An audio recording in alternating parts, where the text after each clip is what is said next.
pernikahan sudah berjalan 2 tahun, belum dikaruniai anak atau keturunan, maka istri semakin trauma, semacam sindrom, di mana hanya mau berhubungan ketika masa subur saja, karena disitulah kemungkinan akan jadi anak. Sedangkan sang suami kadang ingin berhubungan di luar masa subur, tetapi istri menolak dengan alasan capek dan lain-lain. Bagaimana hukumnya? Nggak boleh. Hukumnya haram, kecuali kalau istrinya sakit. Kalau hanya traumatis ya tidak boleh. Bukan alasan, itu waswas syaitan. Harusnya membaca a'udzubillahi minasyaitonirrajim. Kata Nabi SAW dalam hadis Bukhari, kalau seandainya seorang istri sedang berada di corong asap rumahnya dan dipanggil oleh suaminya untuk berhubungan biologis, maka dia harus datang segera. Dia layani suaminya, kecuali ada udzur syar'i. Udzur syar'i sedang haid, sedang nifas, itu kan sedang sakit, nggak bisa memang, nggak ada kekuatan, itu lain. Tapi kalau nggak ada udzur, hanya karena tadi katanya traumatis satunya, itu waswas syaitan. Dan saya sarankan istri yang seperti ini harus ruqyah. Ini termasuk waswas syaitan. Lalu istri mengasih opsi merangsang suami dengan tangan istrinya tanpa menyentuh kemaluan istrinya. Ini tidak boleh, kecuali suaminya ridho. Kecuali suaminya ridho baru boleh. Kalau enggak boleh. Sama halnya dengan melakukan oral seks, mencium kemaluan masing-masing pasangan, itu dibolehkan. Imam Qurtubi menukil masalah itu dan di bukunya juga dirincikan panjang lebar. Tapi harus ada syaratnya, tidak ada ikrah, bukan paksaan. Nah, dalam hubungan biologis harus semuanya ridho, nggak boleh maksa. Kecuali jika suami istri sama-sama bekerja, kemudian sang istri karena kesibukannya tidak menjalankan kewajibannya sebagai istri, apakah pihak suami tetap harus memberikan nafkah? Tentu saja, nafkah tetap berjalan, kewajiban. Kecuali memang dia kufur, keluar dari agama Islam, kemudian dia tidak 100% tidak menjalankan kewajibannya, itu maka tentu saja tidak apa-apa, tidak diberikan nafkah. Tapi kalau hanya sesekali terbengkalai, mungkin karena sibuk, mungkin karena lupa, mungkin karena sakit, maka itu tidak ada masalah, tetap berjalan. Bagaimana jika istri capek bekerja, malamnya tidak mau melayani hubungan biologis suami dengan alasan harus saling menghargai karena istri capek? Yang suruh istrinya kerja ini siapa? Untuk apa kerja? Melayani suami dapat pahala, hukumnya bekerja itu cuma sunnah. Bagaimana caranya gitu? Tentu saja keliru si istrinya. Dia harus meninggalkan pekerjaannya menyebabkan dia capek dan melayani suaminya. Itu hukum agama. Kecuali kalau dia mau pakai hukum dia sendiri, ya lain. Anak mau tanya, apa kita bila dapat hadiah barang, uang, atau ditraktir makan oleh teman, tapi teman anak bisnis restoran yang punya alkohol, terus bagaimana dengan barang-barang yang dibeli dengan uang haram, tapi anak sudah taubat, apakah barang-barangnya masih bisa dipakai karena anak butuh? Ya. Tentu saja kalau seandainya seseorang itu punya pendapatan satu sumber saja, dari zina misalnya, dari khamr misalnya, satu sumber saja, maka haram secara mutlak memakan hasil traktirannya atau hadiah yang dia berikan. Tapi kalau dia masih punya sumber penghasilan yang lain, maka ulama mengatakan masih boleh. Sumber penghasilan lain yang halal ya, misal warisan, misal dia punya bisnis yang lain, pakaian lah atau apa, itu berarti masih bisa, tidak ada masalah. Kecuali dia bilang dengan jelas, ini yang saya belikan kamu makanan tadi hasil jual bir 2 botol. Nah itu nggak boleh, gitu kan? Jelas dia ungkapkan itu, ini memang dari situ. Tapi kalau enggak, maka tidak ada masalah. Setahu saya, Allah alam. Kalau barang-barang yang pernah diambil dari uang haram, tergantung. Kalau hanya pendapatan haram, hasil riba, gitu kan? Atau pernah dikasih oleh orang, sementara kita tahu itu sumber haram juga sama dari riba, maka ini hukumnya setelah taubat tidak ada masalah, dipakai sama dia. Orang terlanjur KPR rumah, KPR kendaraan, terus dia taubat, maka itu tidak ada masalah, dia taubat tapi tidak dengan membuka lagi pintu baru dan yang lain sudah halal buat dia. Ini kalau seandainya dari riba. Tapi kalau dari hasil curian, pernah mencuri barang orang lain, nggak boleh. Taubatnya harus mengembalikan benda tersebut walaupun Anda butuh. Apa boleh sholat di rakaat ketiga dan keempat setelah Al-Fatihah? Boleh membaca surah lain? Setahu saya tidak ada lagi anjuran. Nabi SAW di dalam hadis Bukhari dikatakan, sholat membaca surah hanya di rakaat 1 dan 2. Rakaat ketiga dan 4 hanya membaca Al-Fatihah. Bolehkah membaca surah yang sama di sebuah rakaat? Misal membaca Al-Ikhlas karena menyukai surah tersebut? Setahu saya sebaiknya jangan. Dianjurkan untuk memvariasikan, karena contoh dari Nabi SAW divariasikan. Tapi bolehkah di setiap rakaat kedua saya membaca Al-Ikhlas? Boleh kalau itu. Karena ada pernah sahabat sering kali membaca di rakaat keduanya Al-Ikhlas. Rakaat pertama diacak sama dia.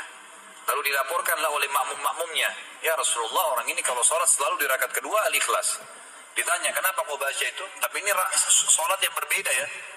Jadi sholat subuh misalnya di rakaat kedua Al-Ikhlas. Nanti sholat maghrib juga yang suara Al-Ikhlas. Rakaat kedua Isya ada Al-Ikhlas. Tapi rakaat pertama diacak sama dia.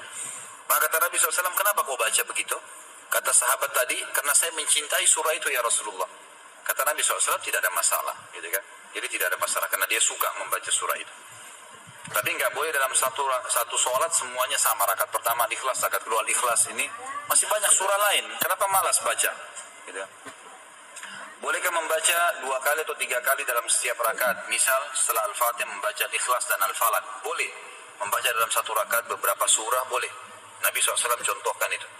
Bolehkah membaca suratannya hanya 1 ayat saja? Misal Al-Baqarah 102 dan rakaat kedua Al-Baqarah 255. Boleh saja, nggak ada masalah. Tapi ulama menganjurkan termasuk adab membaca Al-Quran adalah membaca sampai selesai.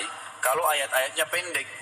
Ada orang Masya Allah, Allahu Akbar, waladhdallin amin, kul Allahu ahad, Allahu Akbar, ruku. Rakaat kedua Allahu samad, ruku lagi. Nah ini tidak masuk dalam adab Al-Quran. Mestinya diselesaikan kalau surah-surah pendek. Maaf Ustaz, saya orang awam dan mau bertanya. Saya pernah melihat lukisan atau gambar orang dipajang. Di bawahnya saya baca Syekh Abdul Qadir Jailani. Siapakah beliau itu? Kadang sering juga disebut nama dia di doa-doa zikir dengan awalan khususan Syekh Abdul Qadir Jailani. Abdul Qadir Jailani rahimahullah adalah seorang ulama bermadzhab Hanafiyah. Jadi termasuk ulama besar sebenarnya. Syekh Abdul Qadir Jailani itu adalah ulama besar dari madzhab Hanafiyah ya, di Irak, di Kufah. Beliau termasuk ulama besar, tapi beliau tidak pernah seperti apa yang orang nisbatkan sekarang. Dianggap dia beginilah, dianggap dia begitulah, rohnya bisa datanglah, beragam macam khurafat. Itu nggak benar semuanya, nggak benar. Apalagi dilukis-lukis. Dalam Islam tidak ada lukisan, tidak boleh dilukiskan gitu. Ini juga termasuk pelanggaran. Kalau masalah orang mendoakan, umumnya kata ulama adalah doa itu masuk sampai kepada seluruh muslimin kalau dia umumkan. Kalau dia mau khususkan juga namanya, dia mengatakan, ya Allah ampunilah Abdul Qadir Jailani, misal khusus dia mengucapkan, itu boleh-boleh saja. Tapi lebih penting dia mendoakan dirinya dan kerabatnya. Umum saja, tidak usah dikhususkan nama orang-orang terdahulu. Umumkan, ya Allah ampuni muslimin dan muslimat, yang hidup dan yang sudah mati. Sudah kena semuanya, dapat insya Allah semuanya. Boleh nggak sesudah membaca Al-Quran membaca Sadaqallahul Azim? Tidak pernah ada sunnahnya. Kalau hanya bolehkah atau tidak boleh, ini ulama lebih cenderung mengatakan lebih baik jangan. Lebih baik jangan. Karena Sadaqallahul Azim tidak pernah ada riwayat dari Nabi SAW. Artinya Allah maha benar. Tanpa diucapkan pun Allah pasti benar. Tidak usah diucapkan juga tetap Allah maha benar. Apa hukumnya menggerak-gerakkan jari dalam sholat ketika tasyahud? Sudah saya jelaskan. Hadisnya riwayat Tirmidzi dan dihasankan oleh sebagian ulama hadis, dibolehkan. Kata Nabi SAW, gerakan jari di tasyahud lebih keras daripada cambukan besi bagi iblis. Dan ini dijelaskan oleh sebagian ulama hadis dengan istilah menggetarkan jari ya. Jadi mempertemukan antara ibu jari sama jari tengah seperti ini, kemudian ini digetarkan. Ini bukan disentakkan, tetapi digetarkan. Dan ini pernah dijelaskan oleh banyak ulama-ulama hadis. Apakah setiap muslim wajib berjihad di Syria dan Palestina? Tidak. Sifatnya bukan wajib, tapi fardu kifayah. Maksudnya tidak wajib ain ya. Karena ada wajib namanya fardu ain, ada fardu kifayah. Fardu ain artinya kewajiban. Kalau dia tidak lakukan dia berdosa. Fardu kifayah artinya wajib tapi akan cukup dengan sebagian orang lakukan. Jadi bagi kita semua ini umat Islam di seluruh dunia sifatnya fardu kifayah. Wajib tapi sudah gugur kewajiban itu dengan sudah ada sebagian orang yang melakukannya. Sama dengan sholat jenazah. Dia akan sifatnya fardu ain, wajib secara ain, secara individu, itu bagi orang yang sedang berada di lokasi itu. Kayak di Palestina, masyarakat Palestina, Syria, masyarakat Syria, itu tetap mereka fardu ain. Apakah boleh ibadah umroh dilakukan berkali-kali ketika sedang berada di Mekah, atau hanya boleh sekali saja? Dan bila umroh harus pulang ke Indonesia dulu. Ini sudah pernah saya jelaskan ya. Sudah sering saya jelaskan. Mohon maaf saya nggak jawab lagi nih. Bagaimana dengan umroh badal juga sudah pernah saya jelaskan. Doa kunut dalam subuh hukumnya seperti apa? Bagaimana cara membedakan bid'ah dan bukan? Apakah doa sebelum makan yang diajarkan di masyarakat bid'ah atau bukan? Karena Rasulullah SAW mengajarkan hanya bismillah. Umrah berulang kali sudah pernah saya jelaskan bahwasanya memang khilaf di antara ulama. Lebih afdal kalau Anda tidak mengulanginya. Pendapat pertama mengatakan begitu. Tapi tidak disalahkan kalau orang melakukannya. Jadi kalau orang melakukannya pun melakukan umrah 2 kali, maka pendapat pertama yang bilang lebih baik dia tidak umrah berapa kali karena tidak ada riwayat menjelaskan sahabat berapa kali mengerjakan dalam 1 kali safar. Mereka mengatakan kalaupun ada yang kerjakan namanya khilaf aula. Khilaf aula itu artinya lebih baik tidak dikerjakan. Kalau pendapat kedua mengatakan boleh-boleh saja asal syaratnya terpenuhi. Apa itu? Keluar dari Mekah. Kan gitu. Kalau keluar dari Mekah kemudian masuk lagi boleh saja. Kemudian masalah umrah badal ini juga sama dengan haji.